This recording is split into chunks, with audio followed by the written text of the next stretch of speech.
right. Looks like we are streaming. Just give me a moment. I will go confirm that.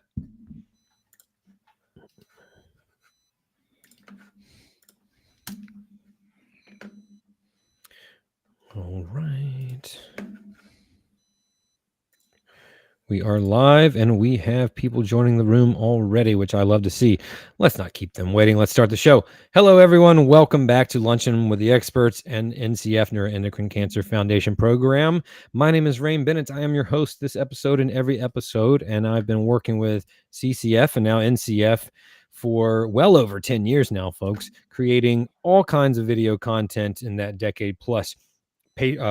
Q&A sessions like the one you'll watch today, patient-centric documentaries, which, by the way, we have a new one coming out very soon, dense treatment-based videos, conference and videos, all kinds of videos, but all with one singular mission in mind, and that is to spread awareness and education about neuroendocrine tumors. That is what we are here to do as a foundation. Now, what we are here to do as a show, as Luncheon with the Experts, is twofold. I think we're going to provide you some information and hopefully answers to your question from our guest presenters, our guest experts, and two, the strength and support and shared experiences from within the community here on the show, as well as the overall net community. It is something that is very impressive and profound to witness. And so if you are new to this journey, my advice to you is to embrace the community. They will embrace you back. You might see people in the comment section already chiming in and saying hello and where they're from. That's the easiest place to start. Tell us hello. Tell us where you're from. A lot of the times the connections are organically made that way, especially if you're in an area that might be more rural and you don't have a specialty center close by. Those relationships with other people within the community are vital. So absolutely make sure you embrace the community. They will embrace you back. Now, CCF, the Carcinoma Cancer Foundation, and NCF have created a partnership long ago at this point, collaborating since, I think, last year. One of the best results from that collaboration has been the support line, and we will try to add links and resources in the chat so you don't have to go find them yourself. For example, this one can be found at ncf.net/support line. That's for anybody to receive support, patients, caregivers, or whomever. There's a questionnaire that you can fill out. And if there's any questions that you don't get answered here on the show, you can always ask them at the support line and hopefully get some answers to your questions. Now, I'm excited to welcome back to the show someone who's been here before, but it's been a little while, Dr. Erik Mittra. Dr. Mittra, how are you today? I'm doing great, Rain. How are you? Not too bad. Good to see you again, my friend. And for those that might not be familiar with you and the role that you play in this net community, tell us where you work, what you do, and where they can get the best amount of information and answers from you today. Yeah, well, it's really great to be back on this show. Very excited to be here with you and with the NCF and CCF. It's been several years we were talking about since the last time I was here, and it's such a great show and a great community to be a part of. So for those who don't know me, I'm a nuclear medicine physician. I'm currently located at Oregon Health and Science University in Portland, Oregon. It's a beautiful place to live and to work. I've been in the net community for at least 10, if not close to 15 years at this point. I actually got started with the NETTER-1 trial, if people are familiar with that, which led to the approval of Lutathera. So that was my kind of introduction a long time ago. And I specialize in radiopharmaceuticals across the board, both for imaging and for therapies. That's really my specialty area, and it's it's a great community to be a part of and to work with. So glad to be here. All right, glad to have you, folks. A few not announcements, best practices before we get started. But before that, I just want to say thanks to our supporting sponsors. If we didn't have their support, we couldn't keep the show going. And as I was mentioning to Dr. Mittra before the show started, this is our 5th year. July marked the 5th anniversary of Lunch from the Experts, which is very impressive. I'm very proud and very grateful. And we couldn't do it without the support of the sponsors. And we certainly couldn't do it without your participation and attendance. So thank you. Now, go ahead and start sending in your questions.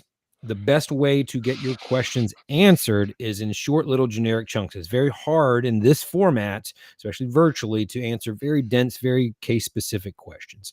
However, there's no limit to how many questions you can ask, so you can always ask follow-up questions. Think about it like a trail of breadcrumbs. What's the first question that you need to get answered that might lead to a second one? Dr. Mittra might ask you for clarification, and if you're still in the call, provide that. But try to avoid that trap of adding so much information thinking that it's for clarity's sake, because it's really hard to field it that way. And of course, don't hesitate to ask any questions about how to ask questions. Like, does this make sense? This is a free-flowing conversation, so take part in it any way you wish, and we'll try to get to as many of them as we can. The show is 60 minutes exactly, and it moves quickly, and we are going to start taking those questions now. Appreciate you all for being here. From Gina says, hi, what are your thoughts on clear dotatate scans but elevated CGA, chromogranin A? Yeah, good question, Gina. So basically, this is getting at, if you have some biomarkers which are suggestive that there is disease, but then you do a dotatate PET scan and that doesn't show any evidence of disease, that definitely creates a bit of a conflict. I would say, it's not an uncommon scenario. Our scans are very, very sensitive. But having said that, they're not perfect. Every scan has certain limits to resolution and certain areas that are better visualized than others. So basically, what I would say is that it's actually reassuring in a sense, because the scan is negative, and like I say, it's a sensitive scan. And I think the additional suggestions that I would have are to also, we typically correlate it with other types of scans as well, such as CT scans and MRI scans. Each modality has certain strengths and weaknesses, so we combine them typically. In fact, most PET scans are typically done with CT scans, but they can actually also be combined with a diagnostic MR scan as well. And then beyond that, just kind of keeping an eye on things. If all the scans are negative, then just keeping an eye on things, seeing if the CGA continues to rise, other biomarkers continues to rise, then to do a follow-up scan. Got it. Thanks, Gina. Yeah. And next question comes from Shane, our friend Shane, who may or may not be featured in the documentary coming out soon. No spoilers. Shane says, Dr. Mittra, would love to hear your perspective on pseudo progression. My mom finished PRRT in June, but a check-in after 2 cycles back in March, showed everything slightly bigger and perhaps more visible, 3 millimeter lesions on an MRI, 2 perhaps more visible 3 millimeter lesions on an MRI. The specialist wasn't worried and was thrilled to see this response, but it makes Shane a little bit nervous. What are your thoughts?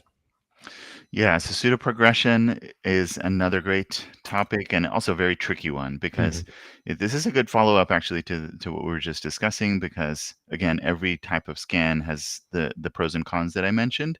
And one of the downsides of PET scans is this bloom artifact that we often talk about, and changes in SUV values that are resulting from not actual change in the underlying tumor, but just changes in the receptor expression.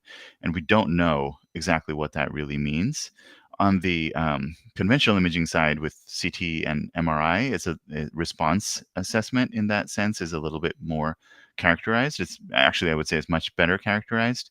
And so usually when you see increases in size or new lesions, as you're referring to, that definitely typically does mean that there is actual progression rather than this pseudo progression. Having said that, the sizes that you're talking about are very, very small. And even with CT and MRI, there are oftentimes slight changes like that, which are perhaps due to how the images were acquired at that particular time, the phase of the contrast that's used, and so forth. So I too would kind of be, a little bit cautious about that. It's hard to give a very definitive answer about pseudoprogression. It is something to be aware of and something to kind of follow. But if you see small changes, is I think my take-home message with that, on any modality, CT, MRI, or changes in SUV with PET scan, I would take that with a grain of salt and follow that up on follow-up imaging and see, does it really translate to a real change or not? I think the other tricky part of pseudoprogression is, changing management too quickly based on that kind of a thing. So it's good to have that follow-up confirmation before changing management. Got it. Thank you. Well, in the same vein as follow-ups, Melissa says, what is your preferred follow-up scan or scans 3 months after completing PRRT? Yeah. So what's been most again confirmed in terms of response assessment is the CT and MRI that I mentioned. So that's typically what we prefer as the primary modality. And when I say CT or MRI, it just needs to be consistent. So if you've had prior CT scans and that shows your lesions well, then you should continue to follow with CT. If on the other hand you've been followed by MRI, you should continue that. Um, the more tricky one is the PET scan. So we do recommend getting a PET scan together with the CT or MRI at 3 months after PRT because we feel that it does add additional information, even though, as I mentioned, sometimes it can be a little bit tricky to understand. The other benefit to that is that it provides a new baseline for the future. Because if we don't have an understanding of where things are 3 months after completion of PRRT, then it's hard to know what happens in the future. So if you didn't, for instance, do these scans at 3 months and then only did it, say, 6 or 9 or 12 months after PRRT, things may have changed. So at the very least, it provides a new baseline to then look at the changes in the future. Got it. Thanks, Melissa, and thanks, Dr. Mitra. Okay, moving on. Next question comes from Judd. Judd, let me know I'm pronouncing your name correctly. Judd says, please discuss the actual risk of developing a myeloid neoplasm or kidney damage from PRRT, both beta and alpha. I understand there's ongoing research into these issues and into ways to perhaps reduce the risks. I think Jen did a great job of framing the question because I do think the tricky word there, or the operative word there, is actual. It's very hard to know the actual risk. We definitely have a pretty good sense of the relative risk, especially for betas because they've been studied and used for so long. Alpha trials, as he also said in the question, is ongoing research right now, but to summarize it, I would say that the risk is relatively low. That's what we really know. These are in the kind of low, 5% range for both, I would say, beta as well as what we know with alpha. Of course, all these therapies are given with the concomitant use of amino acids. I think that really provides a lot of protection for the kidneys. And so with that said, we don't typically see it. However, sometimes these risks are very difficult to really track down because they happen over such a long period of time. So for instance, with some of these alpha trials and the ongoing research that we're seeing with them, the follow-up period isn't quite long enough actually yet to be able to know what the true risks are. And so that's, again, where that word actual becomes tricky. But having said that, I think the take home is that it's relatively on the low side and relatively similar between alpha and beta from what we're seeing with the data so far. Got it. Thank you. Next question comes from Eileen over on YouTube. And by the way, our YouTube community continues to grow every week, which we love to see. Eileen says, would you recommend PRRT? This is a sequencing question. Would you recommend PRRT as a first-line treatment for a less than 2 centimeter PNET? And I think it gives us the opportunity, Dr. Mitra, to also just discuss about that in general and not maybe just specifically for 2 centimeter PNET, but I'll pass it off to you and see. Yeah, so this is it's a good question because getting at another very broad topic for all of neuroendocrine tumor. Correct. Yeah. Is sequencing of therapies and what's the proper way. When we're talking about PRRT specifically, amongst the many options that are available for therapies, the big thing that we're seeing over the last couple of years is that it is moving earlier and earlier in the line of sequencing, especially with the NETTER-2 study that came out that didn't require any prior therapies whatsoever. And now NETTER-3 is beginning, which is the same concept, but moving it into even low-grade tumors, whereas NETTER-2 was higher-grade tumors such as G2 and G3. So that's kind of generally what's happening. With respect to the specific question, it's really hard to answer that without many more details. So that's kind of what we do in the tumor board setting, is to really look at all the different factors of what's going on. Primarily, I would identify, where the distribution of the disease really is? Do we have any knowledge of how quickly things are or are not progressing? I would say that the specific size of the primary tumor is not as relevant as what the systemic metastases are and distribution of disease and so forth, because ultimately this and many others are systemic therapies, so we wouldn't want to use it if it's just more localized disease. The only counterexample to that is if the primary disease is quite large and unresectable, then there are ongoing studies now to look at PRRT in a neoadjuvant setting to make what is not surgically resectable into something that is surgically resectable. But that is still, I would say, kind of very much in the research realm. We don't use that clinically. Gotcha. Thank you. And thanks for your question, Eileen. Let me know if you have any more. Sticking with PRRT, which is always a popular topic. Melissa says, would you postpone a fourth round of PRRT for a patient having a UTI for several weeks right before that upcoming treatment? Let me think about that for a second. Fourth round PRT for a patient. Generally speaking, I would say no. We sort of take the stance that if patients, and of course they do, have various other ongoing issues during the course of PRRT, since it's just long sequencing in terms of every 2 months for 4 cycles, and so if various infections and other things are kind of ongoing, as long as they're mild, as long as they're sort of under control, as long as perhaps they're being treated and the symptoms aren't too significant, then I would not postpone it, because I think it's important. It's more important to get the treatment done at the proper time than sort of a more of an indolent additional issue going on.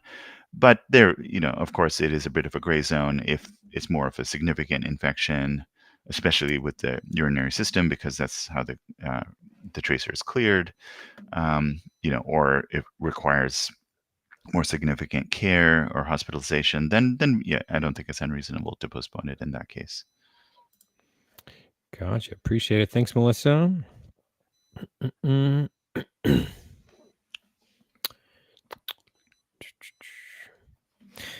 Vicky says, I had my first PRT in 2024, so last year, but diagnosed 19 years ago. I've had surgeries, ablations, lanreotide since 2018. The question is, how many times can PRRT be given safely? And I do believe this is being discussed currently.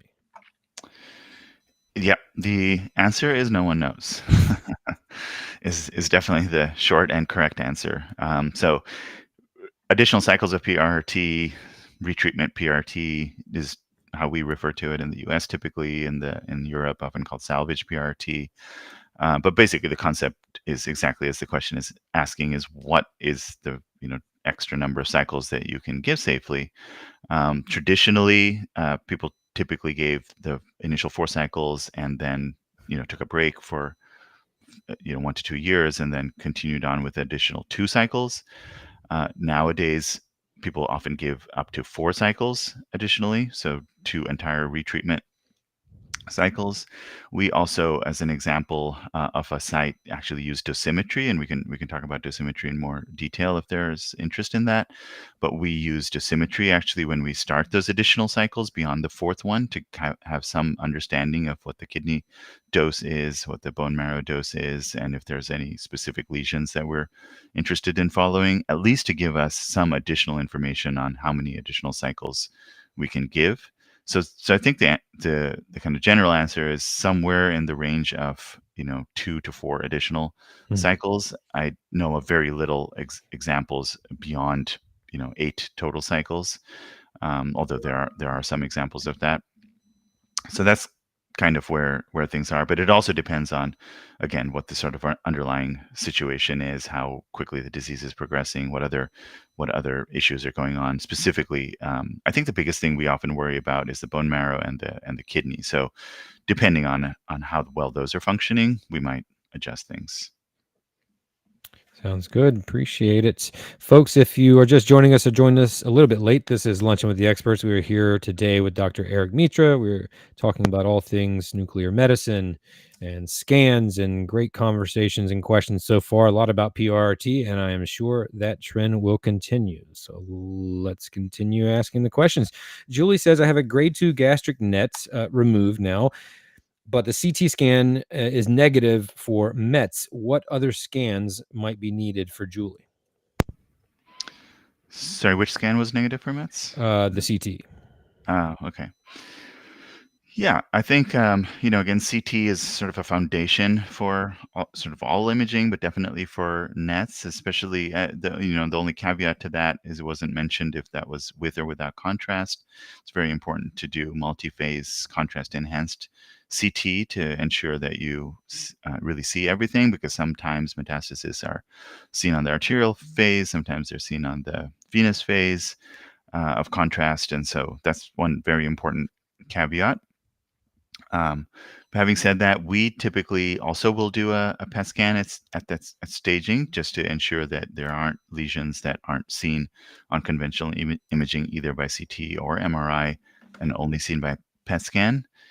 I wouldn't say it's the most common thing that can happen, but it can happen, and so that would be the other modality I would recommend at this time, is to also do a dotatate PET scan. But I think already, if the CT scan is negative for metastases, that's already quite reassuring. Gotcha. Thank you. Thank you. Another question from Shane. Do you typically scan with MRI/CT throughout PRRT, or do you wait until all 4 cycles are done? Yeah, these are fantastic questions, because these are all the different types of questions that are discussed, amongst the community as well, and amongst different institutions. I would say there's different practices for this, and I don't know that one is right or wrong at this point. We don't have enough data on that. So I think it's fair to do either, depending on in your institutional practices, and also what's going on with the patient during the course of the treatment. So our practice, as an example, is to not do any additional scans during the course of the 4 cycles of the treatment, and we do that on purpose, because, going back to that concept of pseudo progression, we don't want to get information that we don't really know what to do with, or what that actually means, and might actually stop a treatment early that is actually working. So we wait until all 4 cycles are done, and then, as we discussed before, do post-treatment imaging 3 months afterwards with CT or MRI and PET. If the patient, during the course of the treatment, is having additional symptoms, for instance, or something changes, then we do additional scans. But in that case, typically we'll do it sort of midway through the treatment cycle, so between cycles 2 and 3, with an MRI or CT scan. We rarely do a PET scan at that time. But again, everything is is open for discussion, and I do know that there are institutions which will routinely do a PET scan sometime in sort of the interim of cycle 2 or cycle 3, somewhere in there, plus minus, with a MRI or CT, and they actually do make treatment decisions based on what they see on those scans. And I can also throw in the concept of post-therapy scans, which are a little bit different than this, which is another area which is very open-ended. And those refer to the Spec scans that are done after each cycle of the treatment, because the lutetium also gives off the gamma rays, which can be used for SPECT imaging. And so many institutions, or I should say some institutions, will do post-therapy imaging after each cycle, with the same concept, to understand what the distribution of the disease is with each cycle, and should they change anything. And sometimes they use that post-therapy scan then to know whether they should do an additional MRI, CT, or PET scan. Gotcha. Thank you, Shane, as always. Next question comes from Jim. Jim says, I just added Theronostics to my vocabulary. I know this is right up your alley, Dr. Mittra.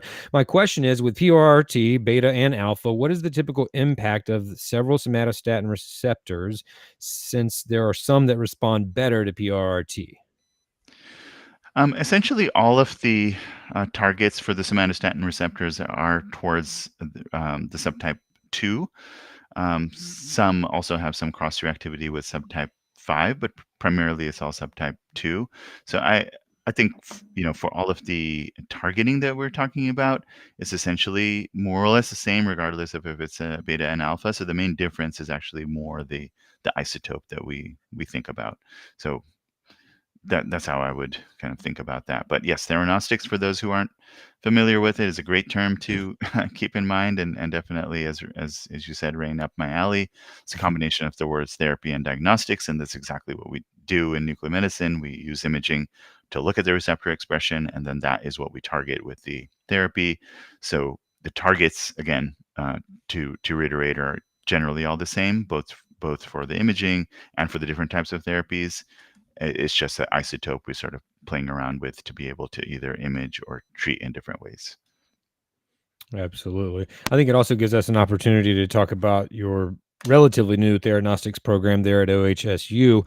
Can you tell us a little bit about that program and its its mission?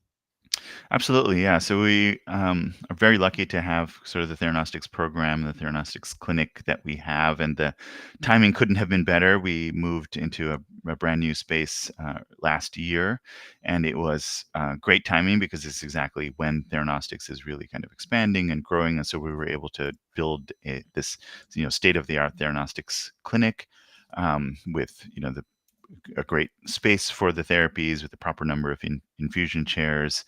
And then we have, state-of-the-art Spec and PET equipment to be able to support that as well.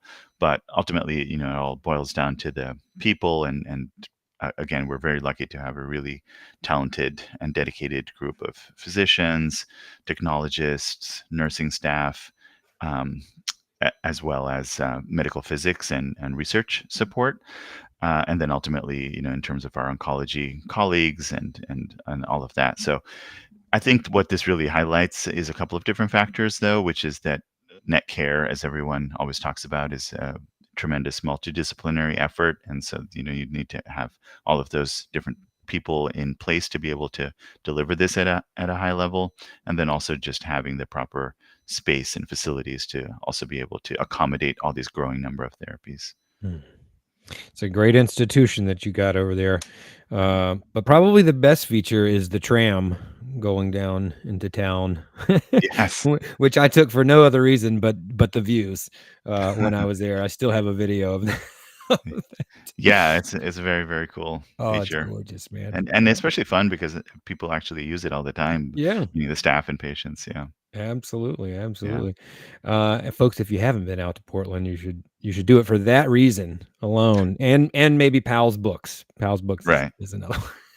Yeah. Moving on, still staying in the PRRT space. Ruby says, I had the 4 rounds of PRRT in 2021, and I'm getting ready for another 2 treatments instead of the 4. We kind of have touched on this a little bit, but the question is, do you know why they would only do 2 this time after the initial 4? Yeah, exactly. So again, it's really unknown what the number of additional cycles of treatment are safe. So, as I was sort of saying before, traditionally, if you use more of a um, safe approach, then 2 would be the right answer for that, and that's probably why they're going for that. But then more recently, people are being a little bit more freeform and doing an additional 4, but no one really knows. So I can't really say that 1 is safer. Well, I think 2 is definitely safer than 4 because you're giving less radiation in that sense. But of course, we're also trying to have a efficacy effect Yeah, from this. And so if you stop at 2, is that really the right answer? I don't know, but that's probably what they're basing it on. gotcha. Thanks for your question. This is a bit of a off-topic question from what we've been talking about, but I think it's still relevant. Susan says, have federal funding cuts affected neuroendocrine cancer research at all? And you may or may not know this, but I think it might be relevant. Yeah, I think federal funding cuts unfortunately have affected research across the board. So it is a little bit hard to answer because it's very institution and very Right. investigator dependent. But I would generally venture to say that there definitely have been cuts. Luckily, industry also plays a very strong very strong and a very important role in neuroendocrine cancer research, and those are not generally affected by these types of federal funding cuts. And so, as a research enterprise as a whole, again, speaking at least from our institution, we've been able to navigate that pretty well and be able to continue on doing a lot of important research. But it is very, unfortunate situation in the country right now. Yeah. Thanks, Susan. Appreciate you for that. Shane says, are SPECT scans good for assessing effectiveness of PRRT throughout treatment, and can they detect progression? And let's also identify what a SPECT scan is, if you don't mind. Sure. Yeah, we've talked, mostly about CT scans, MRI scans, and PET scans, which are the three main modalities that people generally are aware of. So, SPECT scans, however, in nuclear medicine are yet another very common modality that we use. It's just not as well known amongst patients, and even other providers, I would say, are not as familiar. But essentially, the difference between a PET scan and a SPECT scan is the type of radiation that is being imaged. So, a PET scan is imaging the positrons that come from those specific isotopes, such as fluorine-18, gallium-68, copper-64 are some examples of that. And then SPECT scans are imaging the gamma emission. And the gamma emission, the most common one relative to what we're talking about here, is lutetium-177 gives off a gamma ray in addition to the beta emission that's used for the therapy.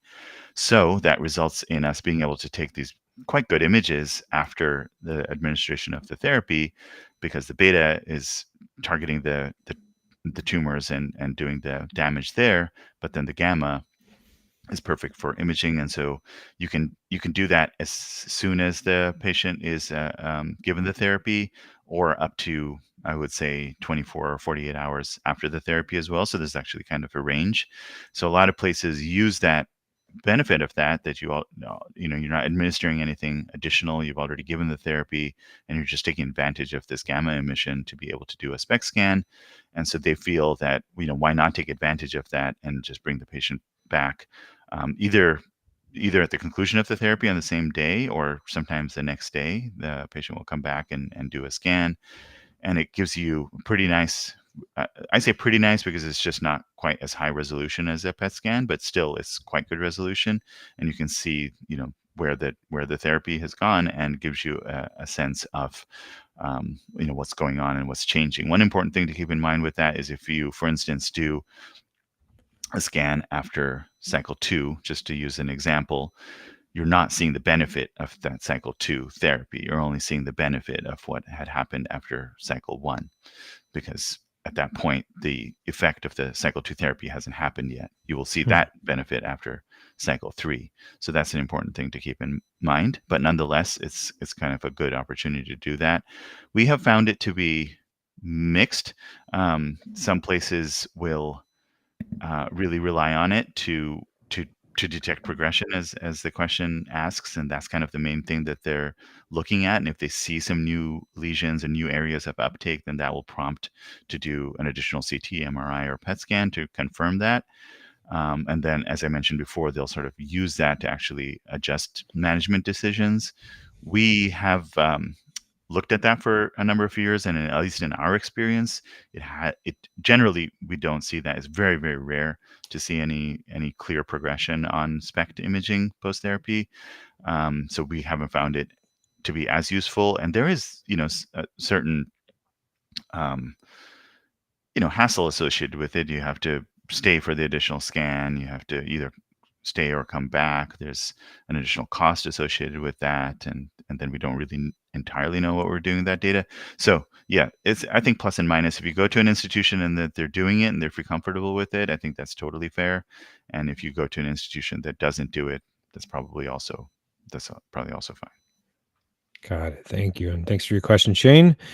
From Deborah, can a PET scan, or maybe any scan for that matter, differentiate between an IPMN, intraductal papillary mucinous neoplasm, and a pancreatic neuroendocrine tumor?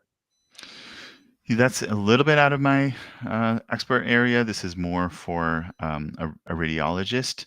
But from my understanding, there are definitely modalities, including MRI and PET scan, where this has been looked at, and there are different features that can help kind of differentiate between those things, but again, per my understanding, it's not very specific.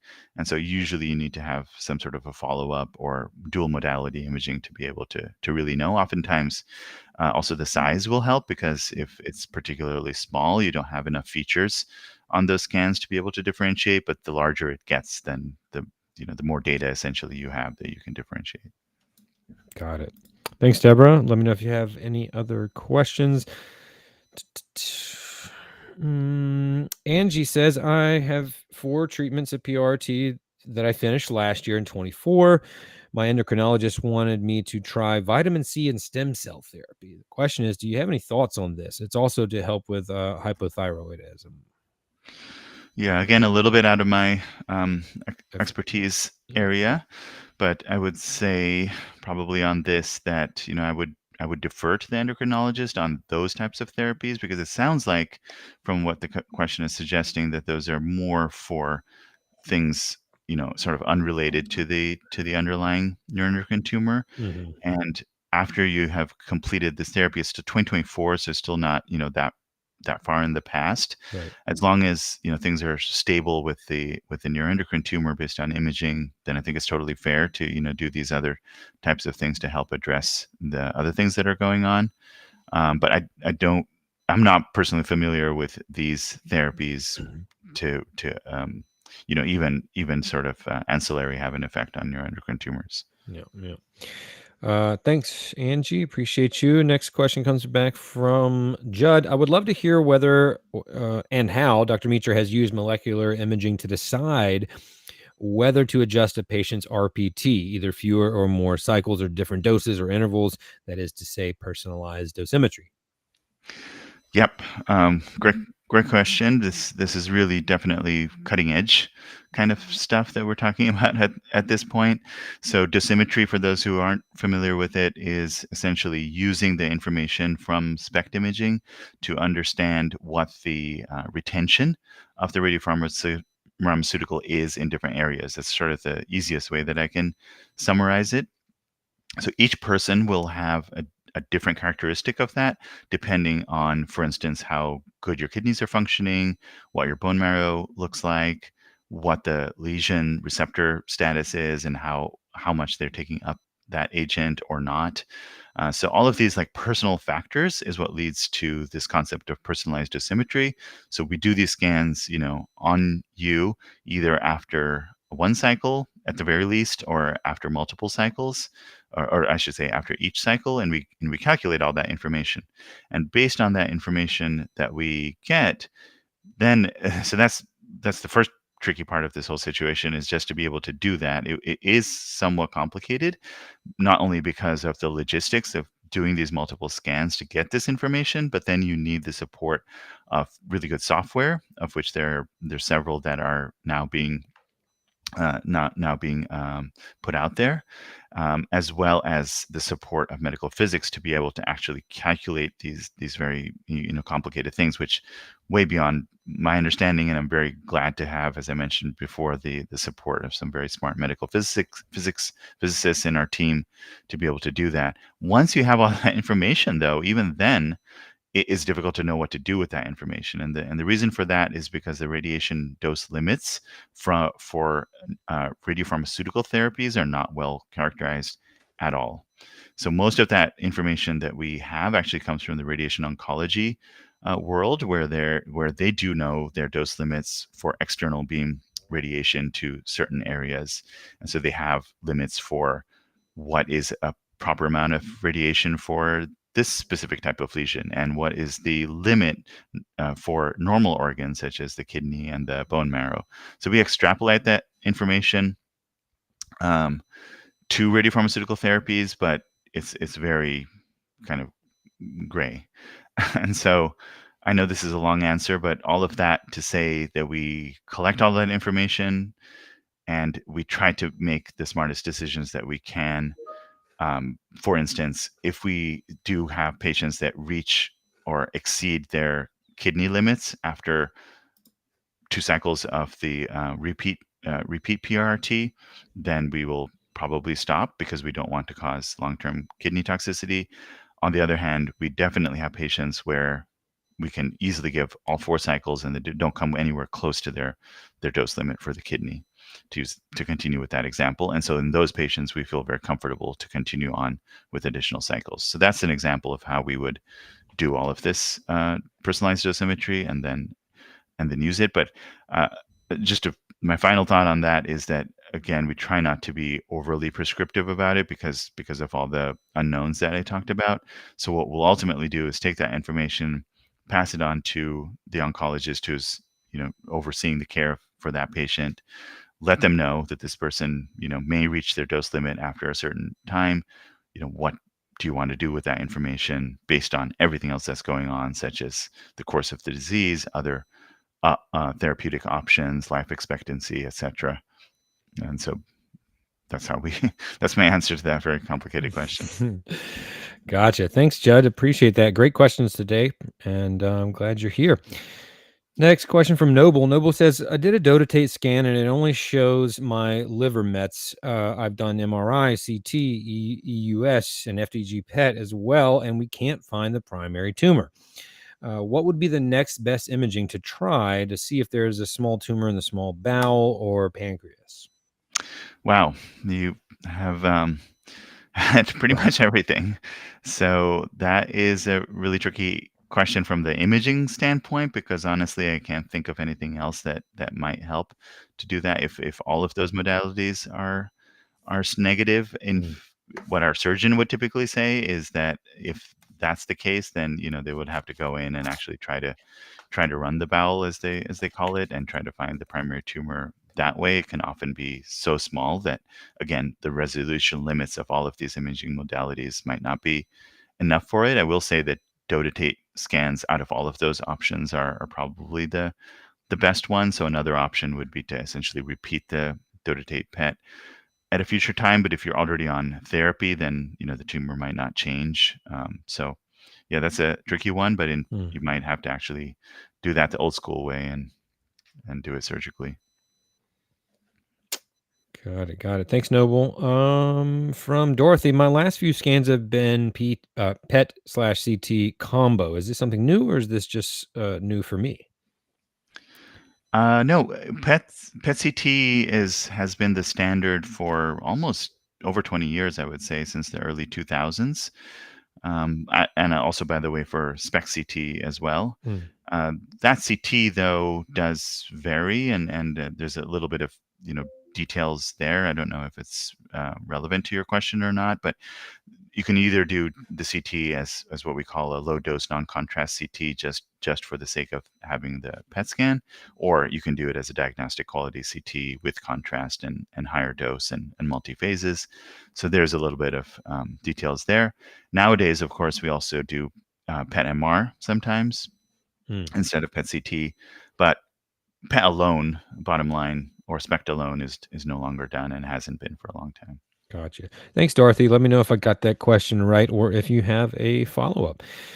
From Mimi, Mimi says, in the case of grade 1, stage 4 metastatic NET, primaries in the small bowel, and how much size change in the tumors with the 3-month follow-up would you consider significant growth? Now, I know this might be vague, but it might also give us an opportunity to talk about it in general. Yes. So again, this kind of goes, I suppose, to this concept of response assessment that we were talking about a little bit before. And for those who are joining now, what we essentially summarize then is to say that conventional imaging, such as CT and MRI, is much more established in terms of response assessment and what growth characteristics signify a real change, and that is typically what we refer to as the RECIST criteria, which is now the RECIST 1.1 criteria. And there, there are specific guidelines for how much change is a true change. I will say that even that criteria was primarily developed for clinical trials because we needed a uniform way across all different sites to be able to say the same thing, that is this truly growth or is this not growth, is it significant or not. So that's my answer on the conventional imaging side. Clinically, that sort of translates, again, with a grain of salt. Oftentimes, We don't clinically necessarily look for, RECIST percentage growth, which is typically 20% growth. Even smaller than that might be considered real if there's enough clinical parameters that support that, for instance, other biomarkers or symptoms. And then lastly, on the PET scan, totally unknown. We're trying as a community to come up with good response criteria for PET, kind of taking some of the information from RECIST, maybe combining it with some of the response criteria that have been developed for FDG PET, but it's still very much in the development phase. Got it. Thank you. From AG says, please share your observations or opinion about the appropriateness or effectiveness of histotripsy for NETs. Any experience with histotripsy? None. So that's done by interventional radiologists, and it's also a very new modality. Sure. I'm aware of it, but I don't have any knowledge about it. I thought that might be the case. Yeah. But thanks, AG. We do get questions about that all the time because it's one of the new kids on the block, which always get a lot of attention. This one I'm going to tee up for you anyway. It's really an opportunity for a conversation about drugs, medicine to take after PRRT. So the specific question is from Jody: how do you decide if everolimus or cabozantinib is better after PRRT? Octriotide only had mixed results, and there's still slow progression. But I think it does give an opportunity to talk about that sequencing. Yeah.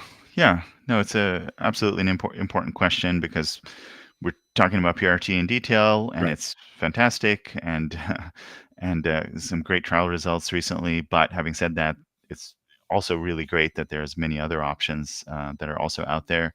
I think the hard part to answering these questions that, again, all physicians struggle with as well, is that every patient is so unique.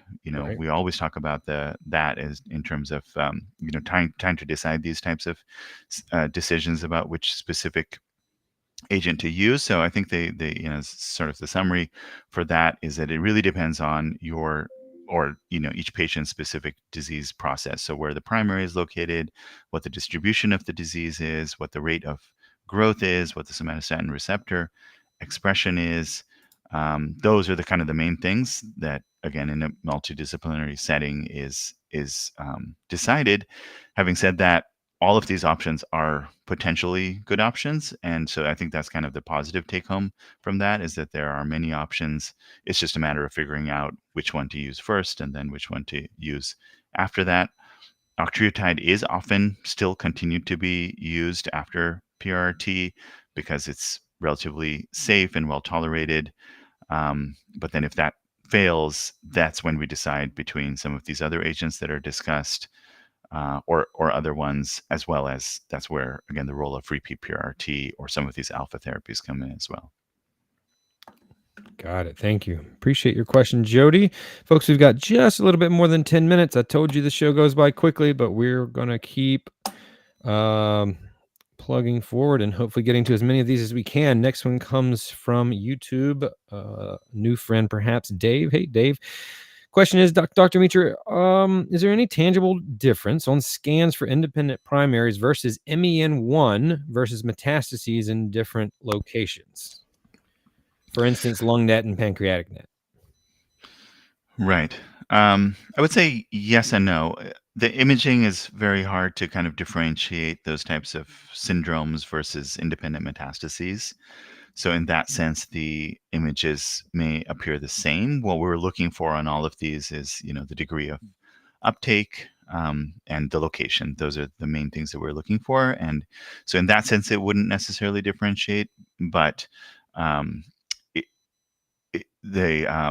what you said as an example, Rain, is a good one. So if you do have different completely independent primaries as the source for the metastatic disease, such as lung or small bowel, pancreas, they sometimes do lead to quite variable SSTR expression. And in that sense, we can sometimes differentiate what is what. That also brings up the topic of FDG PET scans. We've talked a lot about CT, MRI, and don't take PET scans. Very little about FDG PET scans, but those do have a role sometimes, oftentimes in the case of different primaries, which might have low SSTR expression, is where FDG PET scans have an important role, and also for higher grade tumors. So that's something that I feel like as a community people know about, but even amongst physicians oftentimes is overlooked and not ordered, and I think it's a little bit unfortunate in that sense that it's a bit underutilized. Got it. From Eileen, is there an SUV number that indicates receptors? No, is the short answer to that. SUVs, again, are quite variable and have a lot of different reasons why they may or may not be high or low. So what we do generally as a community, and also just to simplify things, even for us and also for oncologists, is that we don't rely so much on the SUV as much as relative expression. And by relative expression, I mean relative to normal organs, such as the liver is the most common one that's used. So if things are higher, if the expression is higher than the liver, that indicates good receptor expression. If things are equivalent to or less than the liver, then that indicates poor receptor expression. It has also been shown that the higher the uptake is, the better the response is to the therapies, which makes a lot of sense because the higher the receptor expression there is, the more radiation you'll be able to deliver to that area. But in a specific SUV value, we don't use. Got it. Thank you. Question from Vicky. Vicky says, sorry if this was mentioned earlier. How often can you get a PET scan? That's a good question. Actually, we didn't touch on. And like a lot of what we've talked about, it's really quite variable. I would say the number one thing that might affect that is actually your insurance. Generally speaking, PET scans are not repeated more than 1 year, excuse me, apart. So that's the normal sequence. But oftentimes, even 1 year can be a little bit tricky, and sometimes people recommend it every 2 years.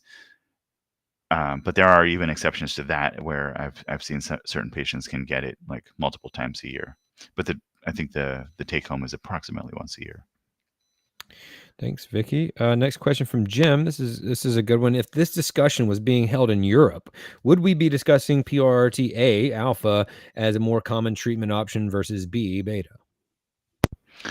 No, I don't think so, actually. So traditionally, Europe as well as Australia is another one I would say, and actually even parts of Asia, many of them have been sort of ahead of the US in terms of the development and utilization of all of these novel radiopharmaceuticals. But I do feel like the US is actually catching up nowadays. The only exception to that, I would say, is that there are sometimes different regulations in some of these other countries which allow what's called compassionate use for some of these agents, which haven't really been approved yet. So they do have sort of quote unquote homegrown options available for alpha therapies, for instance, that we don't have those options in the US.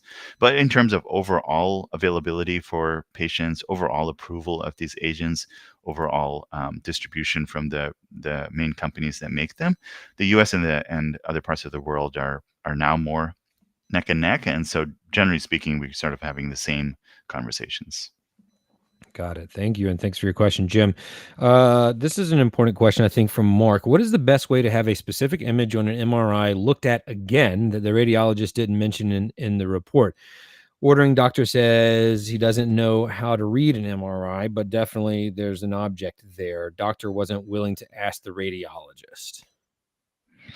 That's a tricky one. Yeah, Mhm. that's a tricky one. But yeah, also a good question. I think it's a little bit challenging because as a radiologist, it's hard to reach out to the radiologist as a patient. So you sort of have to go through your oncologist or whoever ordered the scan. So I think my primary recommendation would be to really, go back to them and really question them and ask them for their help in trying to sort that out.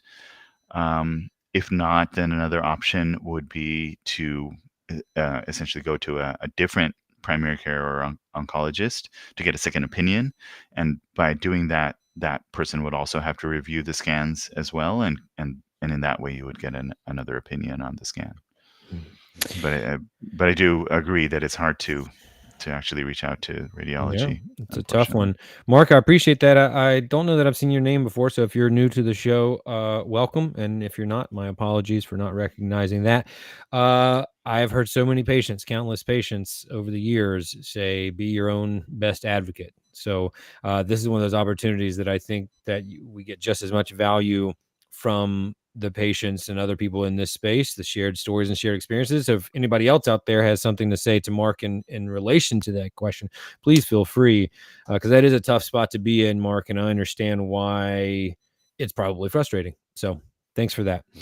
Dr. Mittra, before we go, talk to me a little bit about, we've alluded to this and we've touched on some of this a little bit more, about the activity that's happening in terms of trials and what we're looking at currently, as well as coming down the pipeline, so to speak. Yeah, I think I would summarize that to say to everyone here that this it's a great and exciting time to be in the field, because there's just so much going on.